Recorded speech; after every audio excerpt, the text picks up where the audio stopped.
Здравейте, бригада. Почвам миенето. Измих единия кош, съответно и другия. Купил съм фертанче, сега почва почистване с четката. Разбира се, всичко ще бъде горе-отгоре, където има ръждички. Почистваме докъдето може да се бръкне с четчицата. С фертанчето мажеме. Ето го и десния кош. Тук ще ги нагласиме нещата.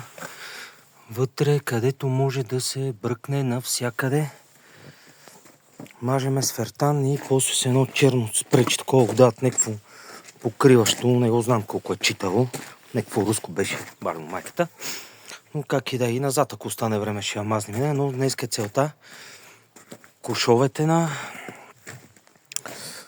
колата и ми се иска да почвам калници, малници, да може да се реди. Действаме. Червената стрела тук. Ей, тя си има.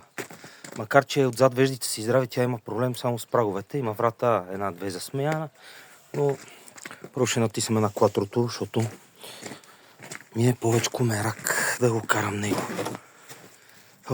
И така, бригада, коментирайте нещо, давайте съвети. Много се кефим, че така има доста хора, проявиха интерес. Благодаря ви за което. Ако има нещо, давайте съвети, пак казвам. Питайте, защото има неща, които аз не ги знам. Тъй, че действаме. Благодаря ви.